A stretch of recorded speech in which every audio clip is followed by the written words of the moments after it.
each other.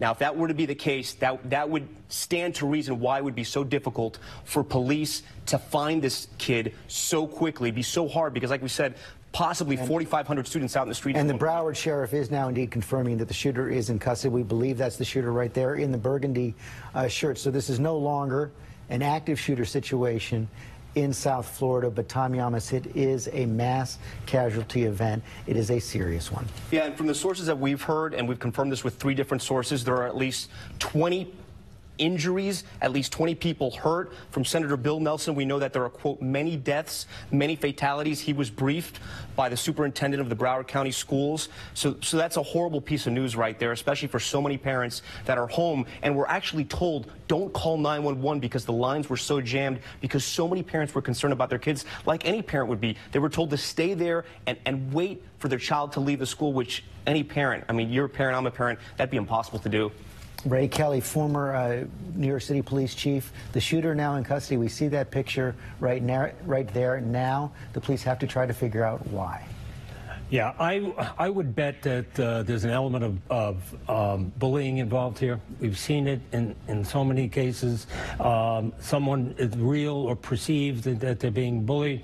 They think about it, they plan it for months, and they act out. And you know, we don't know for sure, but I'm pretty certain there's an element of that here. Right, and Brad Garrett, we've seen this also from school shootings that have been thwarted, not only the ones that are carried out, an element of planning going into this, as you say, building up the resentments for weeks, maybe months, putting the whole plan together, and then one day something snaps.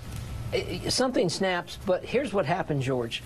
He has told other kids, maybe not that he was going to go commit a mass shooting today at school, but his anger, his rage, his darkness, his maybe focus on particular students or particular groups within the school are going to be out there.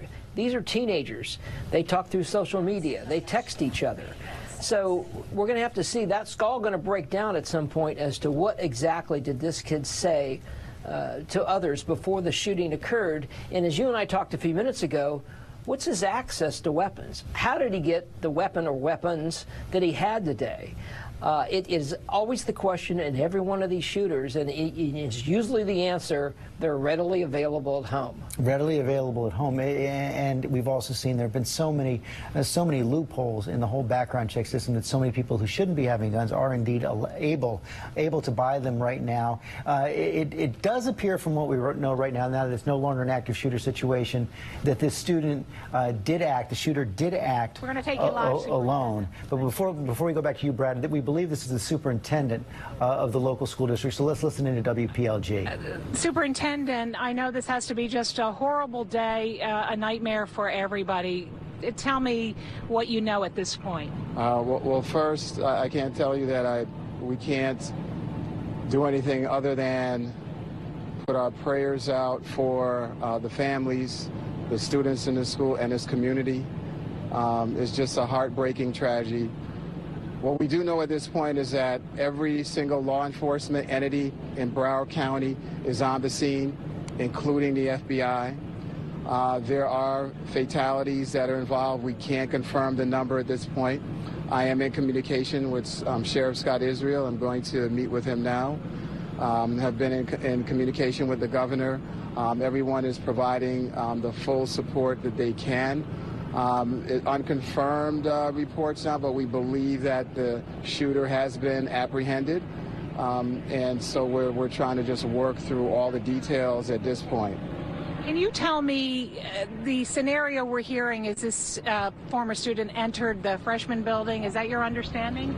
I don't know the details of where the student entered, but we do know that it occurred during dismissal time. And yes, it is potentially some former student. Don't have a name yet. I can't release any information to you. But that individual, we believe, is in custody at the moment. We hear a high number of casualties. Are you getting any indication from the sheriff just how many people may have died? Can't confirm the number at this point, but there are fatalities involved here. Can you tell us at least how many transports? Do you know maybe a dozen? I don't know the number that's been transported at this point, but again, there are numerous fatalities. It's a horrific situation. it's just a horrible day for us. And we got reports of multiple shooters. Can you confirm that? I'm sorry, what's that? That there were more than one shooter. No, at this point we have no evidence that there's been more than one shooter. The individual, again, we believe has been apprehended. I would leave it to the sheriff to provide you additional details around that. Mr. Renzi. I saw a teacher who was dead. Was that confirmed by you? A teacher shot? Teacher is a teacher. I believe there's an administrator or a teacher that is involved. There may be more. I can't confirm if that's been one of the fatalities at the moment. Superintendent, this is a day I'm sure every superintendent fears, and to happen here in Broward. It's a day that you pray every day. I get up that we will never have to see. It is in front of us, and I ask the community for your prayers, your support for these children and their families. We're going to do whatever we can to come together as a community to pull through this, and we will. And again, we're doing everything we possibly can. The students are being evacuated and released at the moment, so we're working through that process right now. Are you aware of any indication, any warning, any hint that the students could have been planning? We've received no warning, no indication, but again, there's going to be a thorough investigation. Typically, you see in these situations that there potentially could have been signs out there. I would be speculating at this point if there were, but we didn't have any warnings. There weren't any phone calls or threats that we know of that were made. Superintendent, there's so many parents that are afraid to send their kids to school. What would you tell them out there? What I would say is that we cannot live in a world that's built on fear. We have to do what we can to make sure that we provide the greatest safety measures we can for our kids.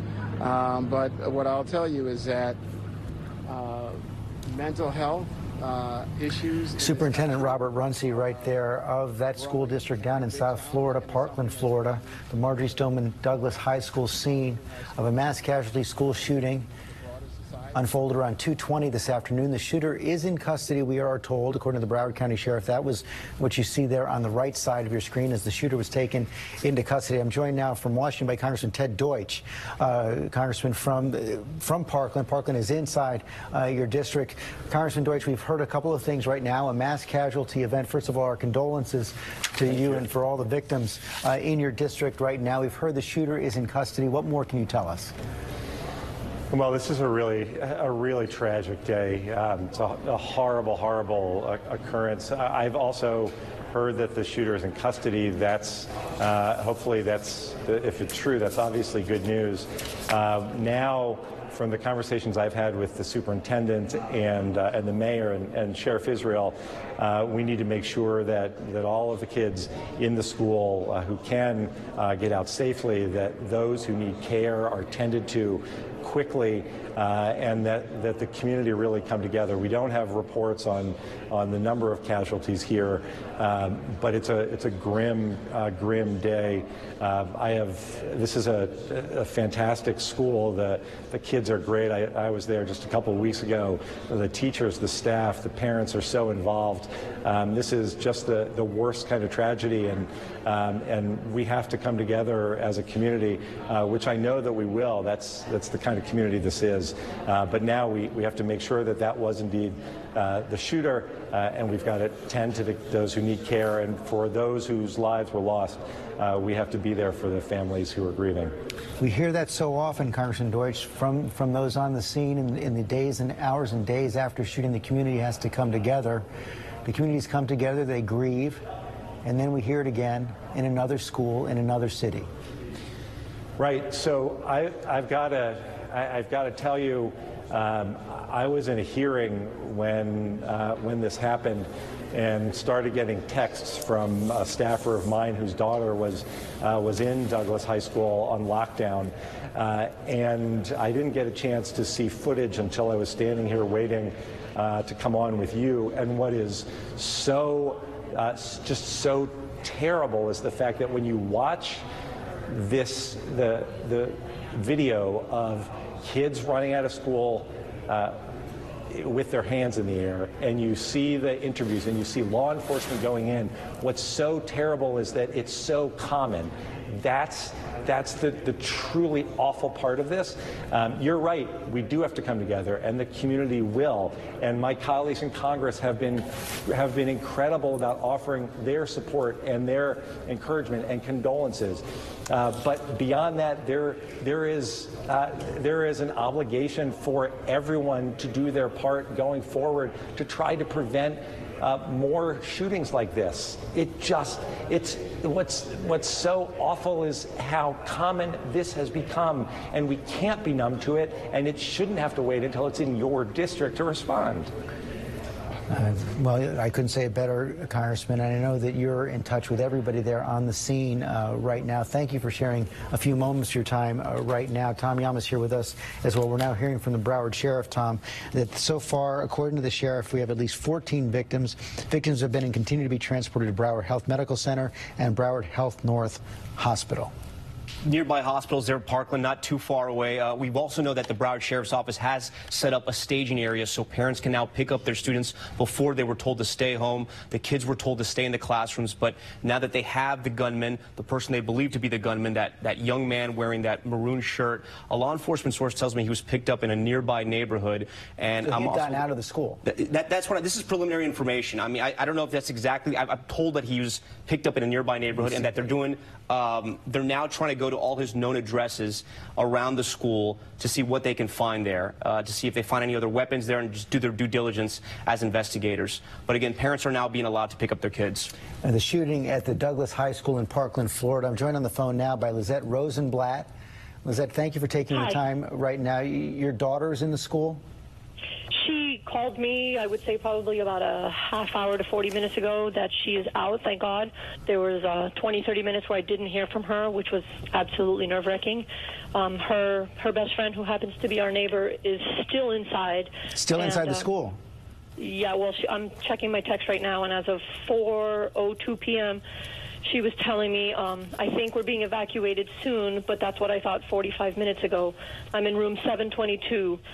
She says, we heard the fire alarm, and we all were evacuated at first, but we saw the police running with guns and gunshots, and people were screaming, so we ran back inside. That's from my neighbor, who's 15. What more were you able to learn from your daughter?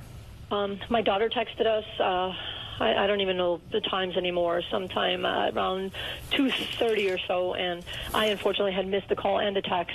She texted my husband, and he was home, thank goodness, and she said there was a shooter in the school. He told her to remain calm and everything was going to be fine. He hung up with her. He called the school to verify, and unfortunately it was confirmed, so he just took off in his car. He went over there. Obviously he couldn't get in, he couldn't get to the school, but in the area he parked by a gas station and started walking over there. She, in the meantime, was texting me. She was telling me, she said she was fine, that she was hiding, and she just kept begging me to please call the police because she was hearing somebody crying out for help. She says she could hear the person. When I finally spoke to her, she actually called me, says it was a Spanish-speaking student, and that he was just crying, and she could hear that calling out. So she was so worried. And all I could say, I texted her, everything's going to be fine. I promise you, I'm going to call the police. Just keep hiding. So I hung up with her, and I did call 911. I gave them, the details that I had. And then that was at 2:48 in the afternoon, and I didn't hear from her again for about 20 to 30 minutes, and it was absolutely horrifying because her friends got out. I kept getting, calls from parents that are friends of hers asking me if I had my daughter, and I didn't. I hadn't even heard from her. I kept texting, where are you? And there was no response. That had to be the longest 30 minutes of your life.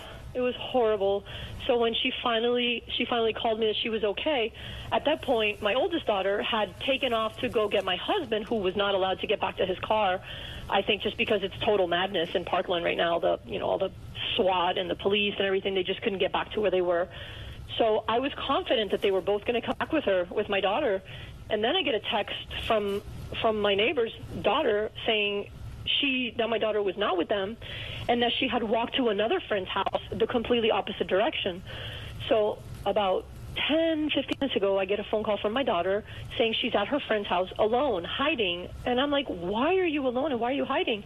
And at that point, she didn't know that the shooter had been caught. So her friend, for some reason, was somewhere else, and thankfully the mom gave her the gate code or the garage code to get in. So my daughter's currently in someone's home. I mean, it's a friend's home, but she's in there, and she was just petrified. She's still by herself, and I called her, and I said, the shooter has been caught. She didn't believe me, and I'm like, I promise you. So that's, all these kids that are out, they're still absolutely terrified. They don't have information, especially her friend that's, inside the building.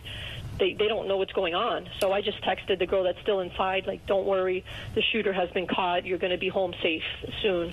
So hopefully now that the shooter has been apprehended, the kids will be able to start making their way home, because we're only like less than 2 miles from school. And you'll be able to hug your daughter. Oh, yes, I can't wait. I can't wait. You never think something like this is going to happen in your neighborhood. We were voted one of the safest cities. Yesterday, I think I read something like that.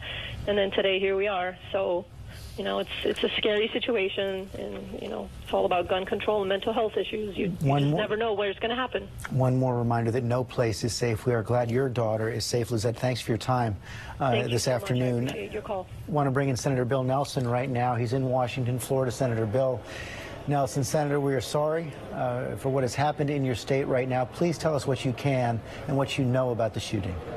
George, it's a bad day. A number of fatalities.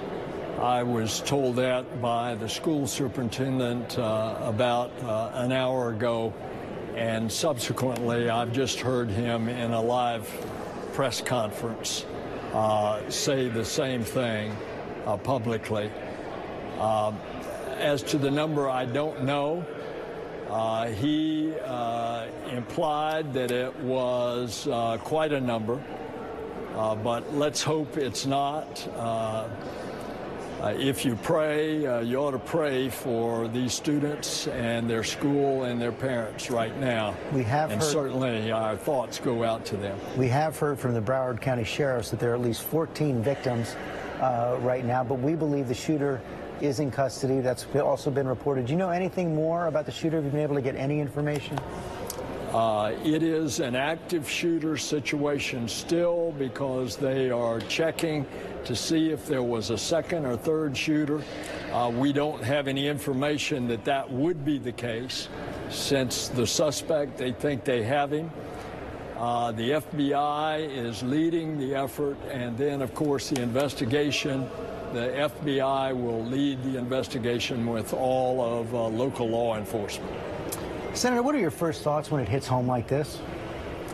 It's a bad day. Once we get into the investigation, how did he acquire the weapon? Was it high caliber?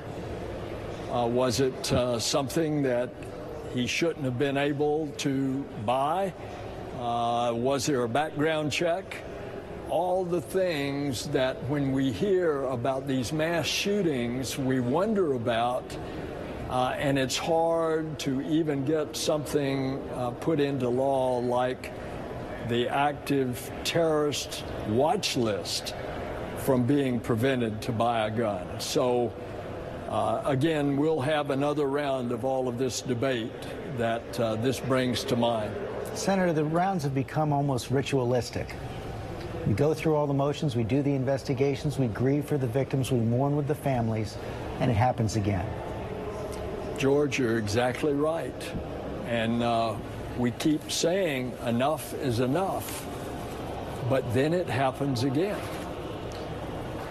Well, Senator, thank you for your time today. I know you have a lot of work to do. This is happening in your community. Thank you for sharing a few moments with us here with Tom Yamas, as well as we're still seeing those scenes as they unfolded earlier this afternoon.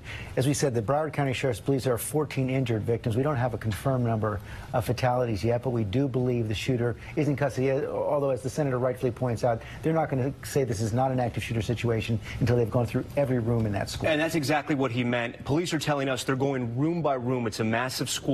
As one of those eyewitnesses, one of those students told you, they're going room by room to make sure there are no other potential shooters. Police believe they have the lone gunman in custody, but they are doing their due diligence, going room to room, inspecting that school. We do know, as we mentioned earlier, parents are now being allowed to pick up their children at a staging area. And one thing that is emerging now in social media reports is students are claiming to have known the gunman. There are multiple reports now from local media, different news outlets reporting that they're interviewing students on the scene. They knew exactly who the gunman was. Very early. We'll see if that holds up. And we are just getting some new video now. We want to show you. I believe this was coming from inside the school as the students tried to evacuate.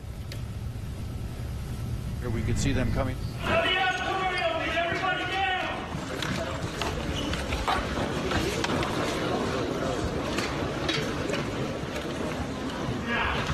Good video. Former New York City Police Commissioner Ray Kelly, one of the things I'm struck by as we've seen the earlier scenes of evacuations as well, how calm people were able to remain as they evacuated. Exactly, how orderly it is. And again, that sort of says the mindset of students these days. This is now a relatively common experience, and it has to be on the mind of students. So it says something about their discipline as well, but it's a sign of the times. And Senior Justice Correspondent Pierre Thomas, we have the shooter in custody according to local police. Of course, the federal investigators will now kick in as well. But we should emphasize, as you did earlier, the student was known to others in the school, and there's been no sign at all that says any connection to terrorism of any kind. Not so far, George. We've talked to multiple federal sources. No indication of terrorism. It looks like an isolated incident involving a disturbed young man. George, but I can give some perspective to our viewers right now at home who are probably wondering how often this happens. We're averaging about 300 plus mass shootings per year. And the definition, according to the Gun Violence Archive, is 4 or more people wounded in a single incident. 2017, 346 mass shooting incidents. 2016, 383 mass shooting incidents. So almost once a day, someone in this country takes a weapon and shoots at least 4 people. As we've said, 18 school shootings just this year alone. It's February 14th. Victor Kendo has now made his way to the school. Victor, you're about 500 feet from the school. This is as close as you can get right now to the school, George, and just about everywhere you look, you've got law enforcement just lining every single inch of this area, and you've got students and parents very concerned. I've already talked to a few parents on the way over here just saying, look, we heard about this and couldn't get in touch with our son or daughter for about an hour. We came right over here, and this is as close as we can get right now. There is some relief knowing that there is a suspect in custody right now. And Victor, I should say, if you let me interrupt you right now, we believe what we're seeing on the screen right now in that ambulance, we believe the shooter is in that ambulance being taken away right now. And as you said, the police believe the police have said the shooter is in custody. Police have said that the shooter is in custody, and our affiliate WPLG was also reporting that they've taken in a family member, possibly a sibling, maybe a brother, for questioning as well.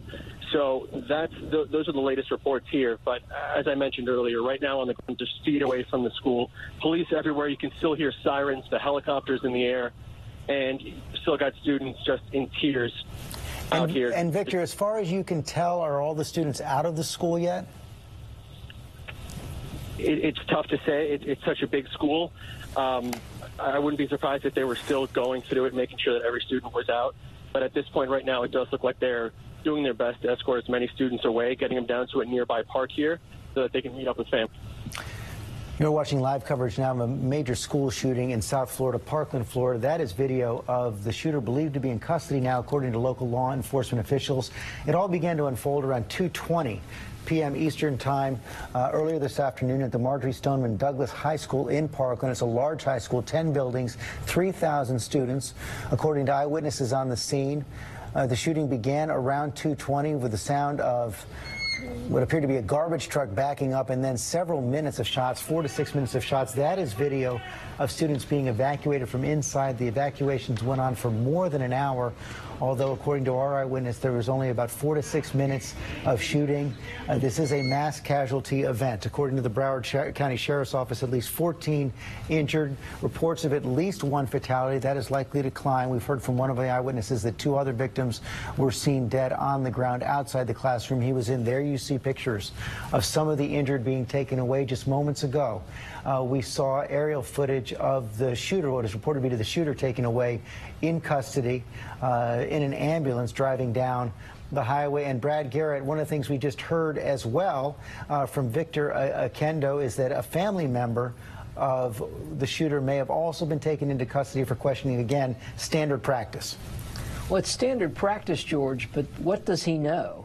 He's probably going to know at the very least something about the weapons. And if they live together in the same house, he may have had conversations with his brother about his anger, his rage, his disappointment, his feeling that he can't control his life, that he wants to take control of his life, all of the things. And I guess the worst case scenario is if he actually talked to him about planning this. Well, that obviously remains to be seen. That's right. And Chief David Brown now joining us in Dallas as well. The shooter in custody, but much more police work left to be done. Actually, the most difficult part of the police work starts now. We're trying to find motives. We're trying to find culpability of other members of the family, the brother, the parents, other close friends, through this interrogation of this suspect, and whether he's cooperative. It may be a long, several days of investigation before we figure out any of what's happened today. So this is just the beginning, along with notifying these parents of their young people who have been lost in this tragedy, along with what I've heard earlier is that maybe a teacher or other adults may have been lost in this tragedy as well. So this is just the beginning of the most difficult part of it. It is just the beginning, Chief. Thanks very much. I want to bring in Matthew Walker now, a 17-year-old junior at the high school. Joins us on the phone. Matt, we're glad you're okay right now. Tell us about your afternoon. Well, I was in class. You know, it's the last period of the day, and I was just doing my work. It's kind of near the end of the bell. And out of nowhere, I just kind of hear banging in the hallway, so I just kind of thought it was some kid messing around. But it got louder and louder, and the guy started shooting through the little window through the door, and it was really loud. There was bullet holes everywhere. Everyone was freaking out. Can I stop you there, Matt? Could you see the shooter? I did not see the shooter, but I did. But he did shoot through my class. He shot into your classroom. Was anybody in your classroom hit? He wasn't. Yes, there was kids injured, but he couldn't get inside because the door was locked, but he was shooting through the glass. And could you tell how far away he was from the door? I cannot. I couldn't see him. About how many shots did he fire into the classroom? I'd probably say 10 to 12. 10 was a lot. Boy, those 10 to 12 shots, even though I'm sure it happened very quickly, it must have felt like forever. Mm-hmm. Well, like after that, he kind of just went to other classes and did the same thing. Do you have any sense of... Go ahead. Oh, yeah, he was just going to class, just shooting at random kids. And when the police were escorting me out of the building, there was a dead... I don't know if he was dead or not, but there was a dead guy on the floor next to me. How long did you hear shooting going on? 2 minutes. 2-3 minutes. And then he just kept walking from classroom to classroom. And tell us about the condition of the students in the classroom with you. Well, mostly everyone was okay in my class, but a few kids were injured. Not seriously? Well, I think one was serious, but the others, I don't know. Then tell us what happened afterwards. When were you able to get out of the classroom? Well, when the cops came in, like 5 minutes, so they were quick about it. When they got here and everything was like clear, they came in our class, made sure we were all okay, and they evacuated all of us. Since you've been out, have you heard anything more about the shooter or anything more about your friends and classmates in the school? Well, I heard that the shooter was a formal student at Douglas. And his Instagram, he has an Instagram, and everything he posts is about weapons, and It's sick. You say, tell us more about that Instagram from the former student. Well, I only saw a picture of it, but there's just like all he does is he's just posting his weapons and stuff on his Instagram, like kind of like, you know, showing off his knives and guns and stuff like that. Oh my goodness! And you were able to take some video. I think we're going to try to show this right now. Can you tell us what we're seeing here? What we're able to shoot? I was kind of the side of the class, and he just started shooting to the door at the other kids in the other corner. Boy, that is a lot of shots in a short period of time. Just a terrifying few moments there, Matthew. I know, it was awful. How are you doing now? I'm okay. I'm with my mom. We're safe. Have you heard anything from any of your other classmates or your friends okay? So far, all my friends are okay. And I just hope everyone, you know, goes through it and just pray. You know, I'm blessed to be alive.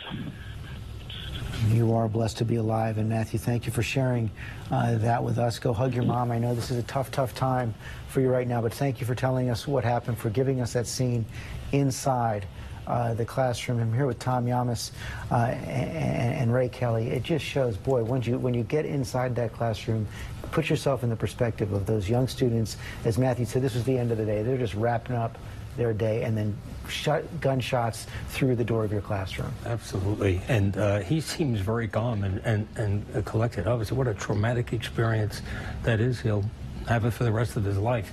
But thank God those doors withheld the shooting or his attempt to get in. It sounds like he only was able to shoot through the glass. And we've been talking about this all day, Tom Yamas. You know, the doors locked immediately. All the students following the training they've been given, and that saves lives. Not only that, but that the students realized immediately what happens. Usually when we cover these mass shootings, adults will tell you it sounded like fireworks, it sounded like the back of a car or something, but these students have now lived through so many of these shootings. They've seen it on television since they were born almost, you know, because we've had so many of these school shootings. They knew exactly what has happened. I do want to point out something else, George. A pattern is starting to emerge, at least from the eyewitnesses, from the students who were in that school, claiming, and it's still very early, but claiming that this was possibly a student or a former student that may explain how this shooter got into the school in the first place. We did hear from at least Matthew Walker that detail of the Instagram of that former student showing off guns, weapons, knives. We believe this is the ambulance that was transporting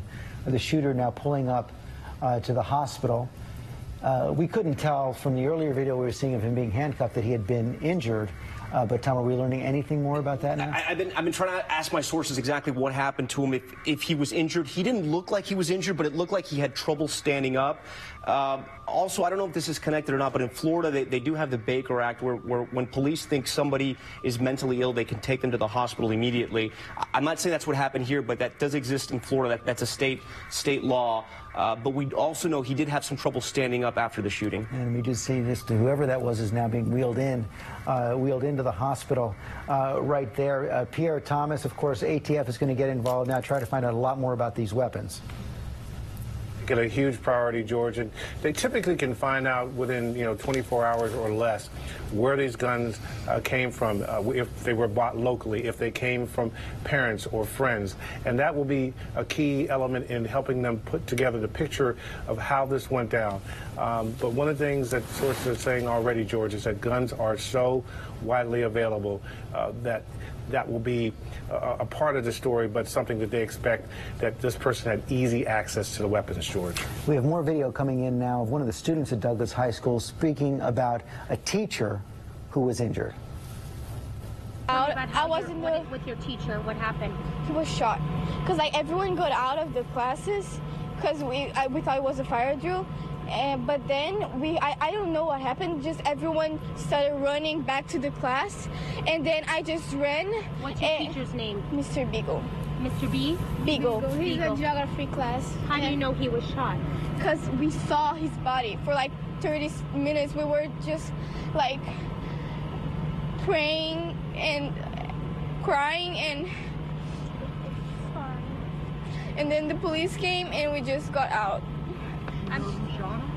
No, I have no idea. I didn't see anything. I just saw his head because he was blocking the door, so the door was so open all the time. I don't know how we're alive.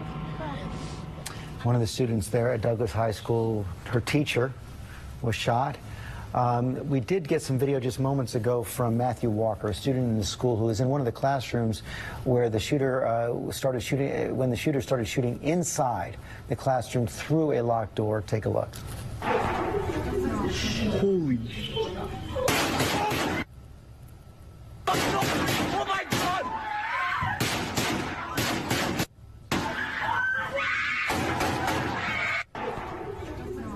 Appears to be more than a dozen shots right there. I want to bring in former Special Agent Brad Garrett. The stories are lining up right now from several eyewitnesses. What started like some kind of a boom or a commotion followed by shots, and then the shooter going methodically from classroom to classroom for several minutes, thankfully at times finding locked doors, which limited the injuries. Exactly, and it reminded me immediately, George, of Cho at Virginia Tech. He chained the doors shut so police couldn't get in and went methodically room to room, and he was able, obviously, to get into the classroom. So locked doors or reinforced doors, I'm sure, saved a number of lives today. And we've seen so many school districts now implement so many security measures because of the prevalence of shootings like this. They have, but the challenge, George, is look at this school physically as we have aerial views of it. You literally couldn't sort of choke this into one entrance into the school and effectively have the school function day in and day out. So the ability to control weapons, knives, etc. into a school because of the fluid nature of a school is a really big challenge, which really then goes to the following. The only way you're going to stop mass shooters, we're not going to be able to do it with weapon restrictions because it's just not going to happen realistically. It's advanced intelligence. The relationship between the faculty and the students, and also as they identify troubled kids, mass shooter or not, potential down the road, well, you address it and deal with them. And that gets to the next thing I wanted to ask you about. We've only heard this from one student, Matthew Walker, but Matthew Walker talking about he had heard that the former student believed to be the shooter had an Instagram account where he was displaying weapons, guns and knives. Right. He's showing off about what he's going to do, and he's going to take on the power. Cho did the same thing. Remember all that footage he sent to NBC back in 2007 of what he had, what he was going to use potentially. And it came after the fact, obviously, but that's part of the power buildup for these guys. They want us to know, they want certain people to know they're going to take care of business, and those of you that I don't like have belittled me, whatever is in his head as to why he was justified in committing the shooting, I'm coming after you. Well, what can we do, though, when a student sees an Instagram post like that, when a teacher sees an Instagram post like that, what's next? What's next, George, is that you report that to somebody in the school. Many schools today, George, particularly in Virginia, because of Virginia Tech, actually have what they call threat assessment teams. They're usually made up of the community resource police officer assigned to the school. This high school may have more than one, a psychologist, people from the school, and maybe even some students. And as they hear about troubled kids, because let's face it, these kids don't all of a sudden decide they're going to be a mass shooter. They have troubles. They have issues. They don't get along with people. They're mad. Some of that's got to be addressed on the front end. So it's a combination of identifying kids that need help, but most important, that information gets to the staff and maybe the police officer at the school. You got a kid that's flashing guns on Instagram, you got to address it.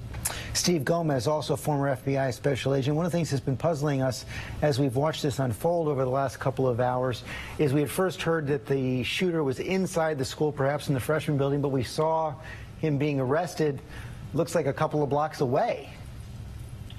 Yes, and that was a big concern when you respond to this type of situation. You want to try to create a perimeter to where nobody can get out. especially the suspect, and it looks like the suspect was able to make it out into a nearby neighborhood, it was probably an essential piece of intelligence that was given to the police by one of the students or faculty that probably led them to one of those locations. We'll see what the investigation bears out. But the police clearly did a great job in apprehending him outside of their perimeter, from what it looks like. And it's hard to imagine how he could have gotten out of the school. Certainly hard to imagine he would have gotten out with any weapons. Well, that's where they're going to have to piece together the timeline of the events from the first shooting all the way to the last. Did he go in there and was he targeting a certain class or a certain group of students? We talk about how he was a former student. Did he have some kind of problems to where he just went in there to target certain people and then try to get out of there? And so that's something that's going to be part of the investigation, and they're going to want to move on that very quickly. They are moving on, as we said. A shooter is in custody right now. Tom Yamas, we're learning just bits and pieces now about that young man. Yeah, we're hearing from the one eyewitness who told us he thinks it was a former student. Other students are telling other outlets that it was a former student, a student who went there. Some reports even say a troubled student. But there seems to be some conflicting information from what the superintendent has said as far as were there any warning signs and other reports that are circulating around there. Obviously, it's so hard to prepare for a situation like this or even predict anything like this happening, even though we have covered so many of these. But something I do want to say, an update now from Senator Marco Rubio, who apparently has been briefed on the situation. And George, this is a very grim tweet. He writes, "Just spoke to Broward School Superintendent. Today is that terrible day you pray never comes." It has come to Broward County, Parkland, Florida, Marjorie Stoneman Douglas High School. I want to speak now to one of the students at that high school, Zachary Wells, an ROTC student at the school. Zachary, can you tell us what you were able to see and hear and where you are right now? Yes, I was leading some kids out from.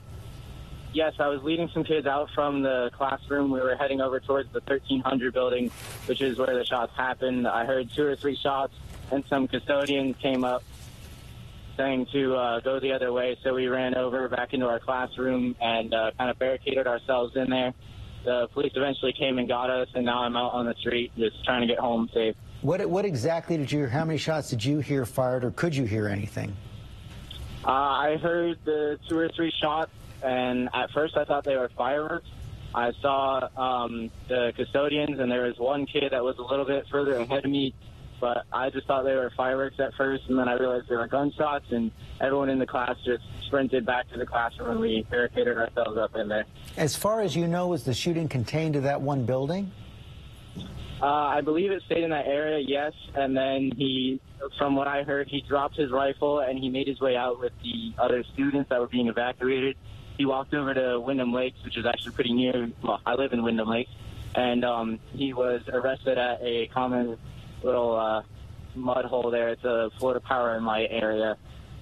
We actually saw the video of him being arrested. We're not prepared to name the shooter just yet, but you say you believe you know who it was. You know something about this former student? Yes, I know who it was. We got a picture of him, and we were actually sending it around to the different officers and whatever what contact info that we had for them to try and get the photo out to them so that they could get him apprehended fairly quick. You have a picture of him with the gun in his hand? We don't have a picture of him with the gun in his hand. We have a picture of him. It's a composite photo from a previous year that he was in from being at the school. And how do you know it was that person? One of the kids in the class, I'm good friends with him, his name's Colton Hatch, was on the phone with some police officers, and they gave us information that his name, of his name, and we looked for his name and found a very similar one, and found a picture of him in a school composite photo and sent it out to the officers. So you sent it to the officers, but you didn't know the former student personally? I did not know him personally. I had seen him before. I had seen his face. But I had not talked to him or really known him at all. So you didn't know much about him? No, I didn't know much about him. One of my friends said that he used to follow him on a social media account where he would regularly post videos of him with guns and knives and things like that. We have heard that from others as well, from Matthew Walker, another student at the school. But again, just to emphasize, as far as you know, this is a former student at the high school. Yes, he was a former student. One of my teachers said something about him either transferring or being kicked out of the school. I'm not sure which it was, but yes, he did used to go to our school. Okay, well, Zachary Wells, thanks very much for your time. We are glad you're okay. Brad Garrett, I want to go back to... Excuse me, now we're just getting a video of Sheriff Israel on the scene there from WPLG. Let's listen. I want to start out by saying this is a catastrophic, an unbelievably catastrophic day in Broward County history. It's devastating. I'm sick to my stomach. We have multiple casualties. We've had approximately 14 people transported to area hospitals with varying degrees of injuries. There are multiple casualties, though. There are folks that have lost their lives. I don't know the number right now. It's a fluid scene right now. We have multiple SWAT teams clearing all the buildings. If anybody knows anything about Stoneman Douglas High School, it's one of the biggest schools in Broward County. It's huge. It's a huge campus. So we have multiple SWAT teams clearing every building to make sure that there are no other shooters. We have a shooter in custody. He was taken into custody, I believe, about an hour after he left Stoneman Douglas, after he committed this horrific, homicidal, detestable act. The FBI and our crime scene people will be assessing this horrific scene as soon as the buildings are cleared. Right now, the buildings are not safe to be cleared. We're asking that you put out on the news ASAP that any parent who's looking for their child to please go immediately to the Marriott within the Heron Bay complex. Our deputies and other police officers are transporting these young students over to Heron Bay to be reunited with their parents. So that's where we want parents to go. I want to thank Mayor Beam, Commissioner Sharif, and Mr. Runcie for being here to support the Broward Sheriff's Office and to be with me at this terrible time. Last thing I want to say is this is a terrible day for Parkland, Broward County, the state of Florida, and the United States. My very own triplets went to that school and graduated from Stoneman Douglas. They played football and lacrosse at that school. So it's just catastrophic. There really are no words, and we will keep you updated. I've spoken to Governor Scott. He's out of state. He is on his way over here. I have spoken to President Trump, and he's offered the full power of the United States of America to help us get through this. Any questions? I can't hear you. He was found off campus. I don't exactly know where. I believe he was found in the city of Coral Springs by a Coconut Creek police officer. That's unconfirmed right now. There's so much information. I can't. From what I understand, there was a time where he did attend the school. I don't know why he left. I don't know when he left.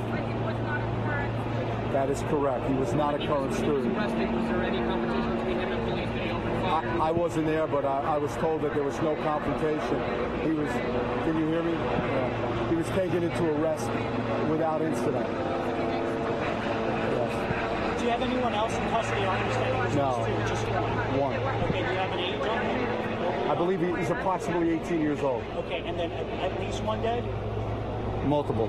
Multiple, so more than one. And you said the school's not safe right now. There's still children inside. And what if you're... Well, I don't know. We believe at this point that all children that we know about are cleared and are outside the building. However, we don't know if there are injured people. We don't know if there are people hiding. We don't know. So we will not begin to release information or begin to open up the crime scene until the SWAT components say the school is safe and clear. When I hear all clear, we'll begin the next phase of this investigation. Are any teachers dead or only students? I have no idea. You heard of Mr. Beagle? No. Injuries, approximately how many? Well, I don't know how many injuries there were, but we know 14 people were transported to area hospitals with varying degrees of wounds. What we'll do is we'll wait for the school to be cleared. We'll go on to the next phase. I know this is critically important to release information to Broward County, and we will keep you up to date. But for right now, there's no more information to impart. Talk about where the shooter was he inside the school? We've heard, and I know there's a lot of rumors that at one point there were firecrackers, and then it was a drive-by. Was the shooter inside the school? He was outside and inside at varying times. He certainly was inside. Thank you. There's Sheriff Scott Israel of Broward County recapping what has happened in South Florida this afternoon. A mass shooting unfolded around 2:20 at the Marjory Stoneman Douglas High School in Parkland, Florida. As the sheriff just said, at least 14 injured have been taken to local hospitals. There are multiple fatalities. Don't have a confirmed number on that yet. A shooter is in custody right now, was taken into custody outside of the school after no confrontation, apparently without incident, but was able to leave the school, according to one eyewitness, after dropping his rifle, now in custody as well. Our Victor Akendo is on the scene. One of the things we just heard from the sheriff is that the sheriff didn't know yet whether the entire school, Victor, had been cleared. Is there still activity? Do you still see students coming out of the school? George, every single minute we're seeing more and more students making their way out right here over my right shoulder that may have been students as well. This scene here right now is still massive. Huge police presence. You've got a lot of students making their way out and a lot of very concerned parents. Almost everywhere you look, people on their cell phones desperate to get in touch with their sons or daughters. The scene here behind me, the school, it is just about a few blocks that way. I'm sure you can still see the flashing lights. There's still helicopters up here in the air. The latest numbers there from the Sheriff Scott Israel, multiple fatalities. He couldn't give us an exact number on that. And at least 14 people transported to area hospitals with varying degrees of injuries here. This school, George, it is massive. It is a huge school. It's going to take some time for authorities to go step by step into every single classroom and make sure that that scene is totally secure. They're going through room by room through that school. Of course, this unfolded around 2:20 this afternoon. As we said, we would get reports all day long from students and parents who were on the scene, waiting to hear what happened to their friends, neighbors, loved ones, as well. As you said, Victor, 14 injured according to the local sheriff, multiple fatalities. We've also gotten some video from inside the school of the moments when the shooting unfolded. Let's take a look.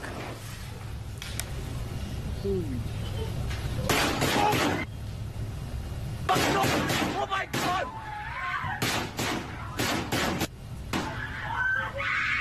Well over a dozen shots there in about 10-15 seconds. Just a terrifying scene inside that classroom. We spoke with Matthew Walker, who was inside that classroom, said that some of his classmates were injured, perhaps one seriously, but there were no fatalities inside the classroom. The gunman going door to door, finding locked doors, but able to squeeze out more shots than one could count, according to another eyewitness on the scene, Michael Katz, over a course of 4 to 6 minutes. Tom Yamas, now the work is being done to find out what triggered this shooting. That's right. And also, we're also seeing a different pattern just from the last eyewitness you interviewed, that student, and from what the Broward Sheriff just told us, and what a law enforcement source told me earlier in this investigation. Apparently, the shooter was inside the school. We know that. He starts firing, and then at some point, and this according to the three people I just mentioned, he somehow blends in on the way out as people are evacuating, and later he's arrested in a nearby neighborhood. So he used, I guess, his youthful appearance in some regards to sort of mix in with the other students.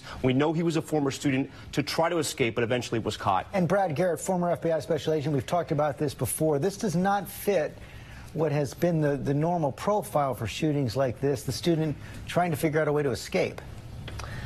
That's true, George. So it sort of tells you a couple of things. That, and I think we heard this earlier, that the response time was 20-25 minutes. The shooting sounds like it was 4 to 6 minutes. So for whatever reason, he chose to leave, maybe as some students started to run. But it does go to what's going on in his head. He obviously did not want to die that day and saw an avenue to escape and took it. So I think we'll still have to figure this out. But go ahead. Although, Brad, I think, and I'm trying to make sure I don't confuse this with another scene, but I think the Aurora shooting, there was a concern then. The shooter then tried to leave as well, but that was perhaps to perpetrate more violence. Well, maybe, but he could have shot that police officer. You know, Holmes could have easily gotten into a gun battle with the officers at the back door of that theater where his car was parked, and he exited, and he chose not to. So again, you know, we can't stereotype these shooters too much as to what's going on in their head. Maybe the motivators may be similar, but the end result, maybe not so much. Again, most of the time we see them taking their lives or forcing the police to kill them, but he clearly decided not to do that. Much more to learn from the scene. I also want to go to Cecilia Vega at the White House. This has captured the attention of President Trump. Oh, it certainly has, George, and we know now that he has spoken with Florida's governor. He has spoken with the sheriff down there. The White House was supposed to have a briefing with Press Secretary Sarah Sanders over an hour ago. They did cancel that, and I am told by my colleagues who are working with me here at the White House that reporters were gathered outside Sarah Sanders' office not too long ago trying to ask her questions about the news of day because the briefing was canceled, and she went back into her office and closed the door and said, we are strictly focused on this shooting right now. So that is clearly the guiding force of what is happening behind the scenes here at this White House. We did see some tweets from President Trump. We've seen, of course, expressing his condolences, and we know that he offered all of the federal assistance that Florida might need in those phone conversations that he has had here at the White House. And I also want to bring your attention to what's been happening over on Capitol Hill. We have seen some and heard some very emotional reaction, particularly from the Florida delegation. Tom, not that long ago, mentioned that tweet from Florida Senator Marco Rubio. And perhaps one of the most attention-grabbing moments we've seen on the Capitol in the last couple of hours is from the Connecticut Senator Chris Murphy, who is from the area where the Sandy Hook shooting occurred. And he was on the Senate floor today, George, and he told America, turn on your television and you will see children running for their lives. This happens nowhere other than in the United States. That is the word from this city right now, George. That's the word from Washington right now, Cecilia. But as we've seen with so many of these shootings in the past, despite a lot of rhetoric in the hours and days after the shootings, not much happens in the weeks that follow. You and I have talked about this so many times in situations just like this, from that shooting that took place here on the baseball diamond as members of Congress were playing. And in the days in the immediate aftermath of that, you hear tweets from members of Congress and from presidents, no matter the administration, calling for an end to these horrific acts of gun violence. And then the fights break out and the debates over gun control happen and the debates over health care and mental health care happen. And it is the same debate that we have had for years and years and years now, and yet we keep seeing horrific incidents like the one that we are watching on our screens at this very moment. And George, I don't know that anyone in this city knows what the solution is. Former New York City Police Commissioner, thank you. Cecilia Ray Kelly here with us as well. You've been involved in law enforcement for decades. Talk about how the evolution of these shootings over your time in law enforcement. Well, I think the biggest school shooting, the one that had the most impact, was the Columbine shooting in 1999. Devin Klebold and Eric Harris. They killed 13, I think, and wounded 24. And law enforcement learned a big lesson from that shooting. They hesitated going in because the tactic of the day at the time was to wait for a special team, a SWAT team, to go in and search for shooters. In the meantime, people were being killed. And law enforcement came to the conclusion, hey, we can't do this anymore. Move fast. Right, exactly. So that was a sea change. And you see, the training that took place after that. You see the impact of the training even today. So it's about life safety. It's about moving quickly to the shooting. And we saw that happen in Sandy Hook, where the officers were there fairly quickly and into the building. Fairly quickly in Sandy Hook, 26 fatalities later. But here we also heard that the police were on the scene within about 5 minutes. We're joined on the phone right now by Michael Udine, the Broward County Commissioner, on the scene. And Michael, thank you for joining us right now. Our condolences for you and your community right now. What can you tell us about the school, what's happened so far, whether the scene has been cleared? Thank you, George. I know this school very well. I'm the county commissioner for this area. I was the mayor, and all three of my children went to this school. My daughter is a senior in high school. She happened to have left early today, so she wasn't in the school, but my niece was in the school, and she's out safely also. The students are being transported out of the school now. They're being taken to a local hotel where they'll be reunited with their parents. And the scene here is tremendous amount of law enforcement response. from all different branches of, state and local law enforcement, the sheriff, and they're trying to secure the area. The shooter and the active shooter situation has ended, and now it's a question of getting the children out safely and reunited with their parents. Commissioner Udine, we've heard at least 14 injured to local hospitals, multiple fatalities. Do you have any more information on the number of injured and dead?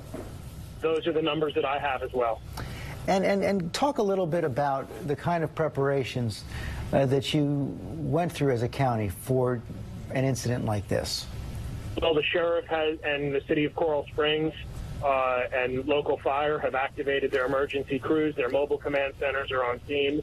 The area was immediately cordoned off. All support on air around the school was completely handled by the sheriff's office, and a very, very significant and positive response by local law enforcement. Is this something you had trained for? Well, they're trained for it. They work on this, and they do their training to try and make sure that these kind of situations are handled. The city of Parkland has school resource deputies in every school, so there was deputies in the school to begin with, but no one can prepare for this. But, they did their best as they pushed through. And Commissioner Udine, what's your number one responsibility right now? Public safety, making sure that students are reunited with their parents, keeping some calm. I know the sheriff said there'll be victim advocates in town tonight, so that students and family members can speak to those victim advocates and get any kind of help that they would need in this situation. Complete tragedy. And you're right now, the number one job is getting any remaining students out of the school, reuniting them with their families. Correct. Commissioner Udine, thanks very much for your time. We're glad your daughter is okay as well. Tom Yamas, you're familiar with this area in South Florida. It's hit hard. Oh, it's hit very hard. I mean, we heard it from Senator Rubio's tweet. We heard it in Senator Bill Nelson's voice on our air when he said there was multiple deaths, multiple fatalities. Senator Rubio saying this is the day you never pray for that ever happens, and it has happened. And one thing I'm wondering about, when you first mentioned the two hospitals that these multiple victims were being taken to, one of those hospitals is very close to this school, but the other hospital you mentioned is far away, and this sort of happened a little bit earlier than rush hour, but the traffic can always be very thick in South Florida. And one thing struck me that the Broward Sheriff said just now in his news conference. He says there's a variety of injuries in those 14 that were taken to the hospital, and he was unclear if all 14 of those people were going to make it. So it's something we're monitoring here, because there are people obviously still inside that school that maybe will never come out alive, and then there are people being taken to the hospital right now that were unclear of their situation. I've also been told that the shooter, the alleged gunman, was taken to the hospital as a precautionary measure by police. Much more left to learn about this mass casualty incident in South Florida this afternoon. We're going to go back to our regular program right now. For many of you, that's local news. We should tell you this happened at the Marjorie Stoneman Douglas High School in Broward County, Florida, unfolded around 2:20 p.m. A shooter, apparently a lone shooter, going classroom to classroom, shooting more bullets than could be counted, according to one eyewitness. According to the local sheriffs, 14 wounded taken to local hospitals, multiple fatalities. The shooter in custody. As I said, we're going to return now to your regular programming. We'll continue on abcnews.com. And, of course, David Muir will be here with World News Tonight at 6:30 Eastern. I'm George Stephanopoulos. See you tomorrow on GMA. This has been a special report from ABC News. This wild hog is trapped. That guy has to go in the cage to try to pull this hog out that's been stuck in there. See what happens when they come face to face. Oh, man. Jeez. Plus, time to start cutting and get stacking. Whoa, that's so cool. See how many he's able to pile up. Okay, trying this tonight. Friends, colleagues, gathered here are the world's finest insurance experts. Rodney.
Don't worry, I got it. I'm looking.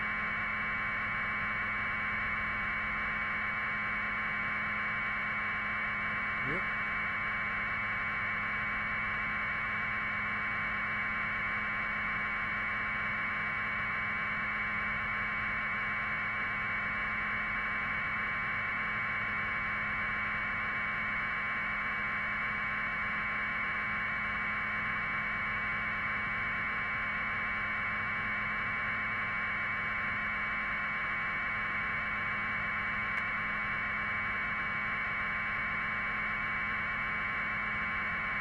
Yes, hold on. Taking a break now. 7-0 Broward, Skyforce, we have contact.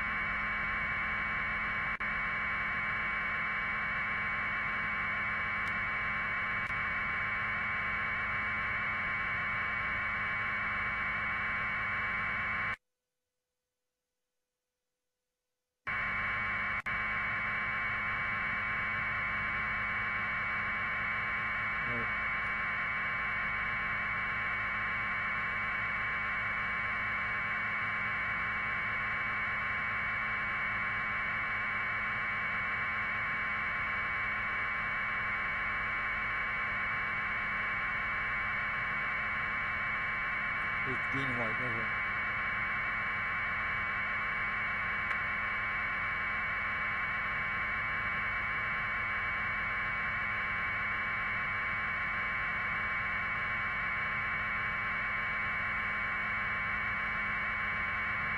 Yes, sir.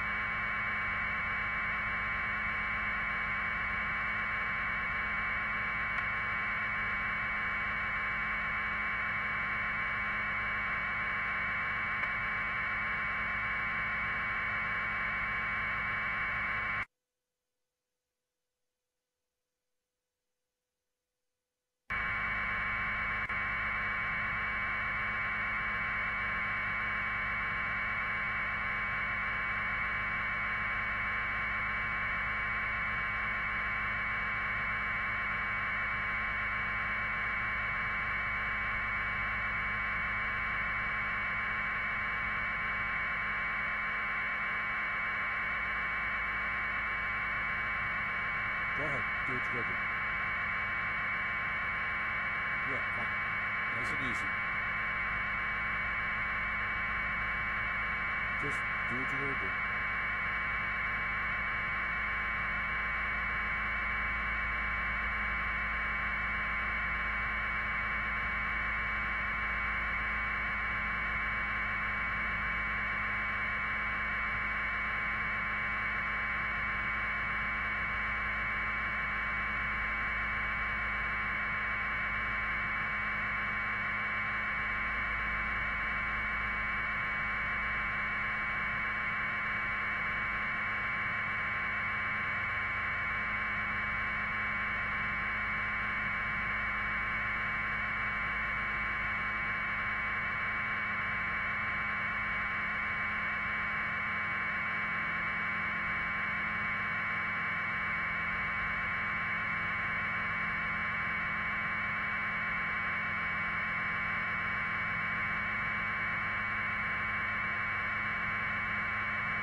This is I-95, and you're correct. It is the express lane southbound. We're coming right up on Executive Airport, so that would put it right at Commercial Boulevard southbound. We believe they are taking him to the Broward Sheriff's Office headquarters there.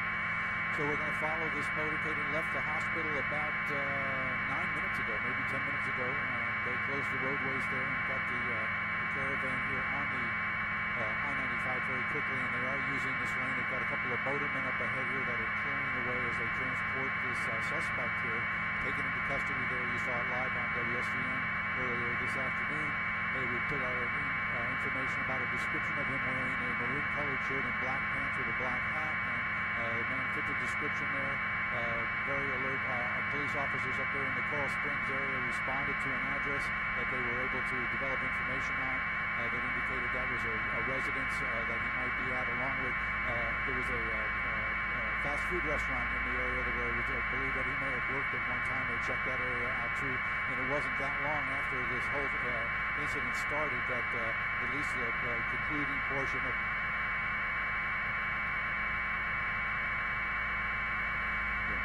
I'm back if you can see me. Yeah. Oh, okay. Yeah, right. And plus they went through all of the protocol that they have with the teachers and everybody at the schools, the things that the training that they go through, and they developed that information. And with the number of police officers that responded, you can imagine not only from the Coral Springs area, but from all over. There are actually units from Hallandale. I believe were canine Hallandale units that were responded to the scene here. So there were folks from all over the place, and there were so many police officers out there searching for this guy, and they took him into custody.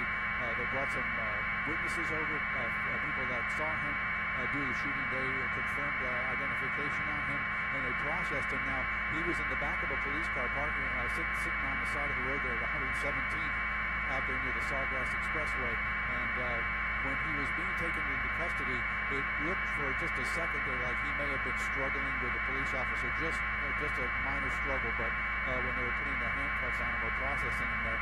So maybe it's part of the protocol for the fire department to be called out just to check on the status of the person and make sure that their needs are met also. So they did that, and then they transported him, as you saw, in the fire rescue vehicle to the hospital. A short time later, after being processed and being checked out there, they're now, they put him in the back of one of these police cars. We believe it's this car right here. It was the only green and white unit in this motorcade. We understand that's the one it was, and they're now starting to make some good time here coming up on Oakland Park Boulevard, going southbound on the I. This is, his name is Nicholas Cruz. They went out originally as Nick Cruz. That was the person that they were looking for, the person of interest. So they do have that person in custody here.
Oh, yeah.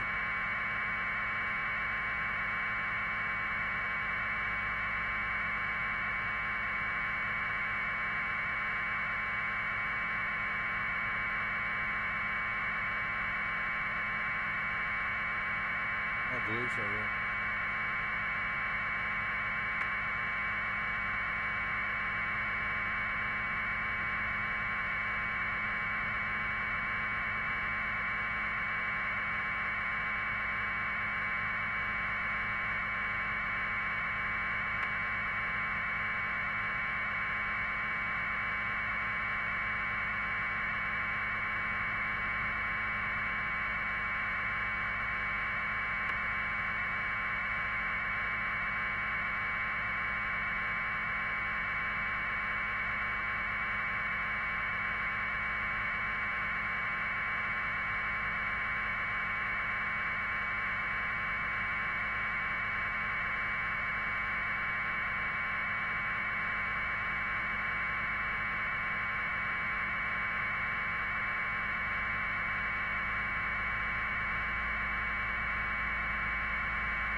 Ed.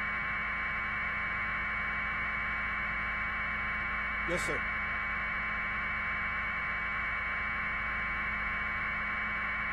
Yeah.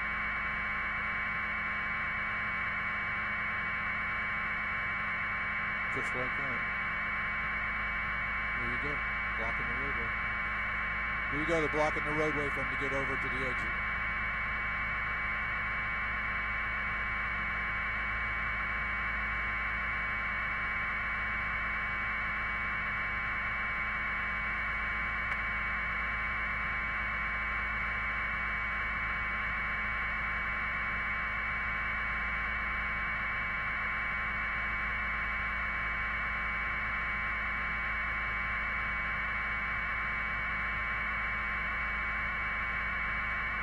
Of course. Stand up. Done. You're all right. It's going now.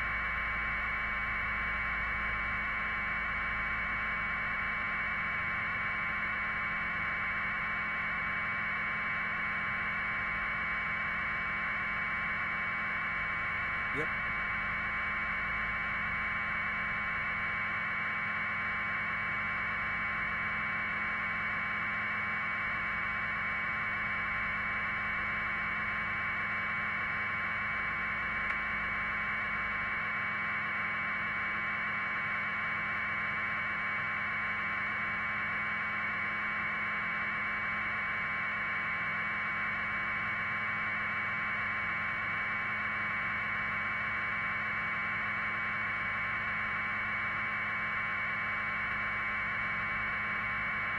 I am now. Sorry, I had it turned off. I'm back with you.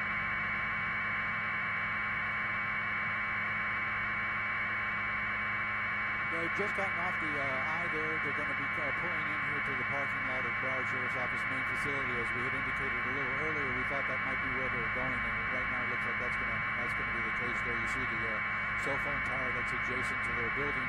I'll bring the camera back out here real quick and show you. That's the Broward Sheriff's Office right there. They're going to be coming around the corner here, so we'll hang here. Well, they're going to be coming in on the other side. I'm going to put my pilot drone. Well, let me see where they go. They're going to be coming around our side. We thought they'd be coming to the Sally Port. That's an entranceway where they bring prisoners for processing through. Here on the west side of the building there, you saw the American flag there flying out in front of the Broward Sheriff's Office, and they're going to be, as we said earlier, escorted here by a police motorcade that brought them down here, cleared the highway there on I-95, and from that drive all the way down from the Parkland area here off of the Sawgrass Expressway now, and they're pulling in, and we'll continue to provide the pictures.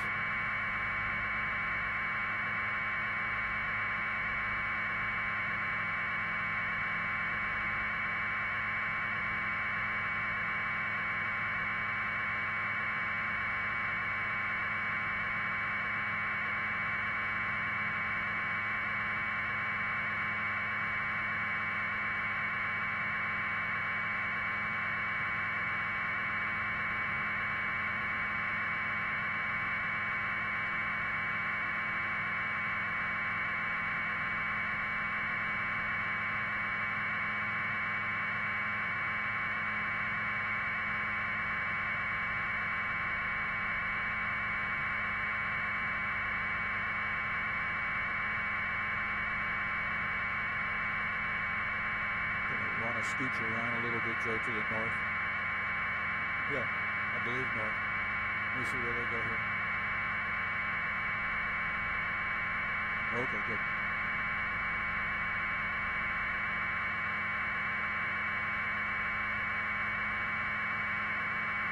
Okay, good. All right. Okay.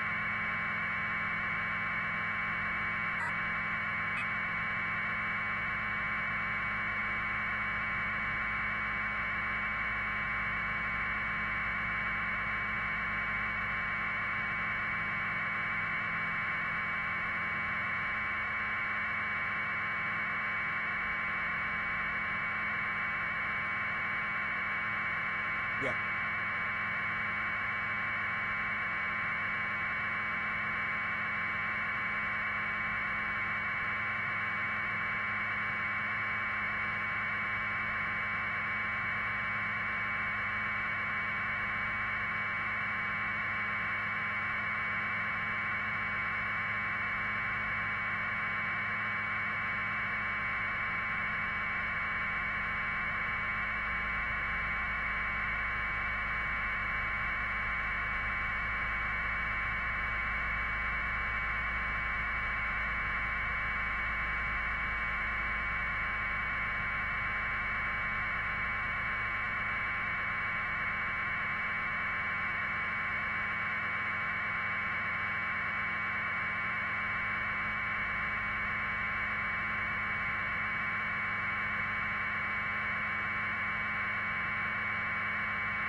7-0 Broward Skyforce.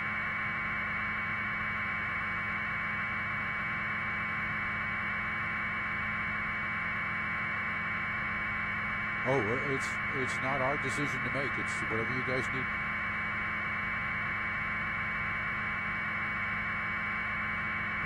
We were told that from Frank that we were supposed to go back up and you guys were going to be on the air until 8 o'clock. But I told him it was going to be dark by 7:15.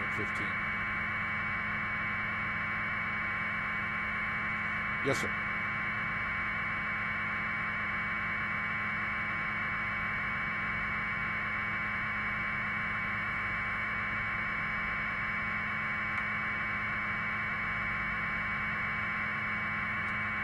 Seven O Broward Skyforce 7-0.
A36 News Skyforce. Hey, is Frank gone or is he on the phone, do you think?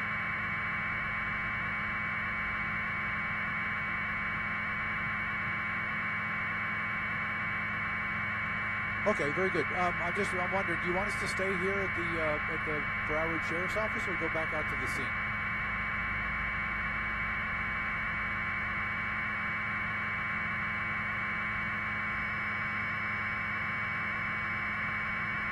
Okie dokie.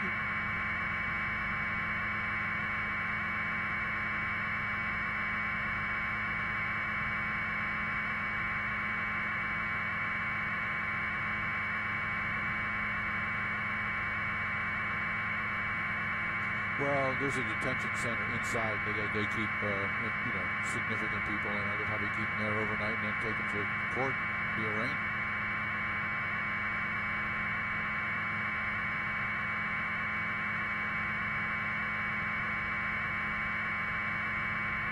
There'll be a psychological, all the stuff they go through.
Oh, yeah.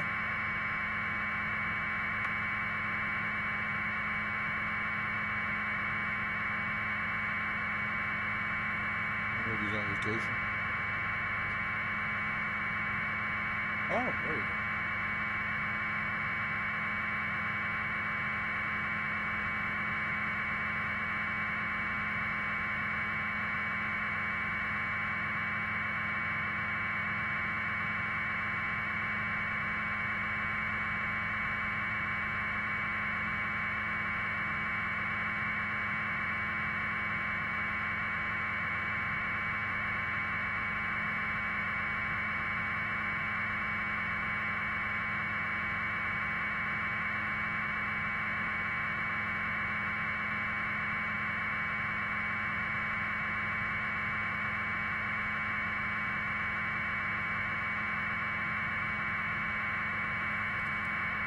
Yeah, seems to be, unless you go military, that's the way you do it.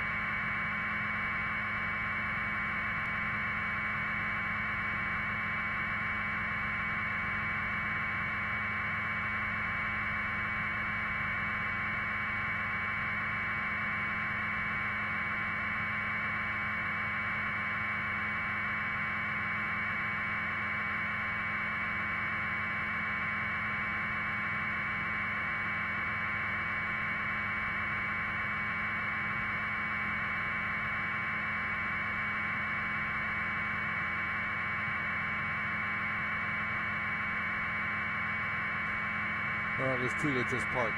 These two guys right here parked their cars and walked back inside. The two, yeah. No, the guy that they dropped off that's his car right there. And the other black SUV just pulled up a little bit there.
15, Joe.